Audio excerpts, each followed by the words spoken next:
परिचय कराता हूँ। DK जोशी सर हमारे साथ हैं, क्रिसिल के चीफ इकोनॉमिस्ट हैं और पूरा अंदर की खबर इनसे समझेंगे क्यों हुआ ऐसा, RBI ने ऐसा क्यों फैसला लिया। इसके साथ ही निरंजन हिरनदानी जी हमारे साथ हैं, हिरनदानी ग्रुप के मैनेजिंग डायरेक्टर और चेयरमैन हैं, रियल एस्टेट के बहुत बड़े प्लेयर हैं, तो उनसे समझेंगे कि इस रेट हाइक न होने का क्या फ़र्क पड़ेगा। हमारे साथ अभय अग्रवाल साहब हैं और ये फाउंडर है पाइपर सेरिका के। मार्केट को समझेंगे क्योंकि क्यों खुश नहीं हुए अग्रवाल साहब, ये जानने की कोशिश करेंगे। और RK बख्शी जी हमारे साथ हैं, बैंक ऑफ बड़ौदा के एग्जीक्यूटिव डायरेक्टर रह चुके हैं, तो बैंकिंग इंडस्ट्री के लिहाज से इस फैसले का क्या मतलब है ये बख्शी साहब से समझा जाएगा।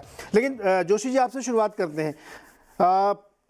ये जो पूरा फैसला था उसको RBI गवर्नर साहब ने अपनी बातों में कैसे रखा, ये सुनना बहुत जरूरी, क्योंकि उनके शब्द एक एक शब्द बड़े महत्वपूर्ण थे। पहले वो उसको सुनते हैं और फिर उसी से हमारा सवाल बनेगा जिसका जवाब जोशी जी से लेंगे हम। The MPC decided to keep the policy rate unchanged to assess the progress made so far while closely monitoring and evolving the inflation outlook. The MPC will not hesitate to take further action as may be required in its future meetings. Our job is not yet finished and the war against inflation has to continue until we see a durable decline in inflation closer to the target. तो उन्होंने साफ तौर पर कह दिया है कि ये बात तो छोड़ रहे हैं, लेकिन अगर आगे हमको लगा तो हेजिटेट नहीं करेंगे, यानी रुख में बदलाव नहीं है। जोशी जी क्या मतलब है इसका कि इस बार नहीं काटा और उन्होंने बोला कि ये पॉलिसी सिर्फ इस बार के लिए? देखिए, एक तो ये उन्होंने जब रेट में कोई तब्दीली नहीं की, पर साथ साथ उन्होंने एक जो स्टांस होता है ना, वो भी बड़ा जरूरी होता है। स्टांस में उन्होंने कहा है कि विड्रॉल ऑफ अकोमोडेशन, इसका मतलब यह है कि अगर आवश्यकता पड़ी तो आगे चल के वे रेट हाइक भी हो सकता है, और उनके पास अभी भी लिक्विडिटी का टूल है। आई मीन लिक्विडिटी टाइट करके भी रेट ऊपर की तरफ जाते हैं। तो एक तरह से उन्होंने कहा है कि हम थोड़ा सा हम के अब देखना चाहते हैं कि ये जो हमने रेट हाइक कितने पिछले साल किया है उसका कितना असर ग्रोथ और इन्फ्लेशन पे पड़ता है। अगर हमें इन्फ्लेशन का रिस्क बढ़ता हुआ दिखाई देगा तो हम दोबारा हेजिटेट नहीं करेंगे रेट बढ़ाने में। तो इसको आप अगर इसका साफ साफ मतलब यह है कि एक तरह से अभी उन्होंने हॉकिशनेस जो है अपनी टोन में महंगाई की तरफ, उसको अभी कॉम्प्रोमाइज नहीं किया। उन्होंने सिर्फ यही कहा कि अभी हम थोड़ा सा इस अनिश्चितता की स्थिति में हम थोड़ा सा पॉज लेके देखना चाहते हैं कि इसका क्या असर होगा और कैसे हर हफ्ते सिचुएशन बदल रही है। देखिए, आज से 1-2 महीने पहले किसको पता था कि SVB क्राइसिस होगा, यूएस में बैंकिंग स्ट्रेस बढ़ेगा। तो वो थोड़ा सा आज और जून के बीच में, जून की पॉलिसी के बीच में अगर कोई ऐसी तब्दीली आती है जो अनफेवरेबल है तो फिर वो आप फिर रेट हाइक एक्सपेक्ट करनी चाहिए। लेकिन जोशी सर, इकोनॉमिक डिसीजंस जो है वो आप भी मानते होंगे कि लैग से इम्पैक्ट करते हैं, 1-2 क्वार्टर 3 क्वार्टर में उनका इम्पैक्ट दिखता है, लेकिन पॉलिसी हमारी हर 2 महीने बाद आती है, लगभग 58 दिन के बाद फिर पॉलिसी आ जाती है। तो अगर वो ये कह रहे हैं कि ये सिर्फ इस पॉलिसी में, अगली पॉलिसी में मैं फिर डिसाइड करूंगा और मेरा रुख कोई नहीं बदला है, तो 50, 52, 55 दिनों में क्या बदल जाएगा? नहीं, देखिए, अब जैसा मैं कह रहा था कि इतनी अनिश्चितता की स्थिति है, आप अगले 40-50 दिनों में हो सकता है कि यूएस की पॉलिसी में कोई मटेरियल चेंज आपको दिखाई दे, ग्लोबल स्लोडाउन दिखाई दे, तो कई चीजें हो सकती हैं मतलब जिनको वो अभी पेन डाउन करना मुश्किल है।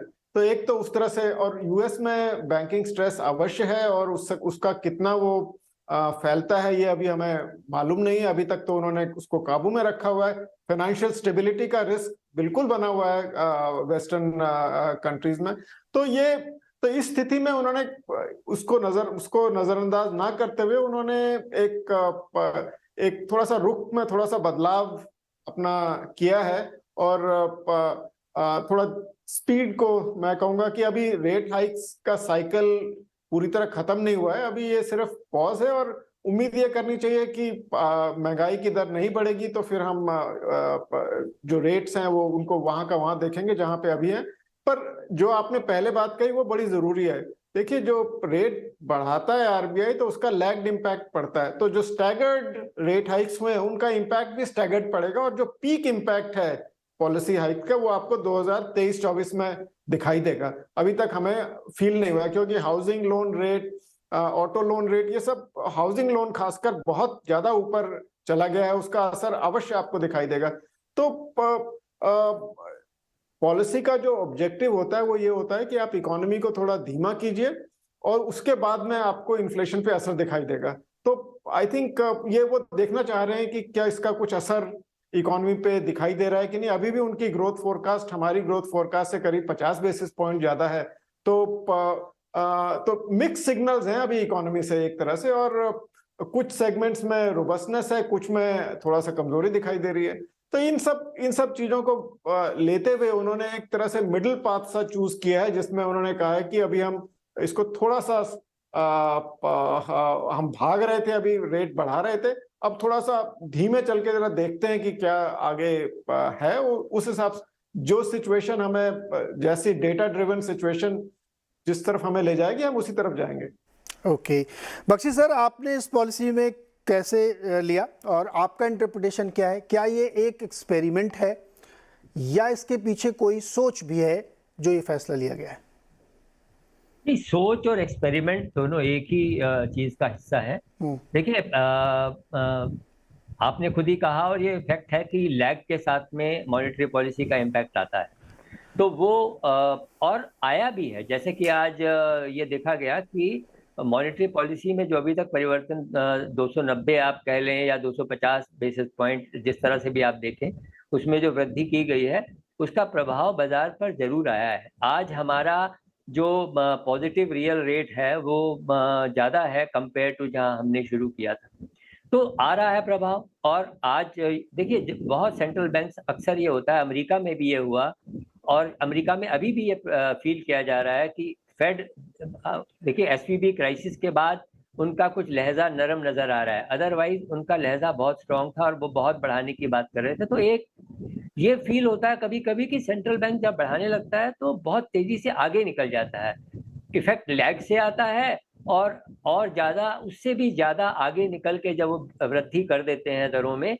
तो उसके दुष्प्रभाव भी फिर लैग के साथ आना शुरू हो जाते हैं। इस हिसाब से देखा जाए तो आरबीआई ने बहुत समझदारी का काम किया कि यहाँ पर रुक के देखा जाए, और खास तौर पे कुछ चीजें हैं कि जो अगले साल की आरबीआई की, मार्च से ही शुरू होके अगले साल की जो आरबीआई की इन्फ्लेशन की रीडिंग्स हैं वो काफी कम है। पूरे साल के लिए उनका एक जो मानना है कि 5.2% ही इन्फ्लेशन रहेगा। तो अगर आज 6.5% रेपो रेट है तो हमारा पॉजिटिव रियल रिटर्न 1.3% हो जाता है, जो कि किसी हिसाब से भी बहुत अच्छा है, बिल्कुल भी कम नहीं है। तो इस वक्त रुक के देखना ही अच्छा था। और ये हम सब जानते हैं कि अधिक रेट होने का भी दुष्प्रभाव प्रोडक्टिव सेक्टर्स पे पड़ता है, ग्रोथ पे पड़ता है, हाउसिंग और कंज्यूमर की पॉकेट के ऊपर पड़ता है। तो आरबीआई का, हालांकि मॉनेटरी पॉलिसी को जो टारगेट है मॉनेटरी पॉलिसी फ्रेमवर्क में वो इन्फ्लेशन कंट्रोल का दिया गया है, लेकिन आरबीआई हमेशा जागरूक रहा है देश के ग्रोथ कंसर्न्स के बारे में, और उसके देखते हुए और सभी लोगों की जो कंज्यूमर है उसकी सहूलियत को देखते हुए बहुत अच्छा कदम उठाया। आपने कहा था शुरू में सरप्राइज किया, मैं कहता हूँ प्लेजेंटली सरप्राइज किया। प्लेजेंटली सरप्राइज किया, लेकिन आपने ये कहा कि कई बार आरबीआई या सेंट्रल बैंक बहुत तेज आगे निकल जाते हैं और इम्पैक्ट देर से आता है, या दूसरे शब्दों में कहें तो फ्रंट लोडिंग कर लेते हैं। क्या आप मानते हैं कि ये कोर्स करेक्शन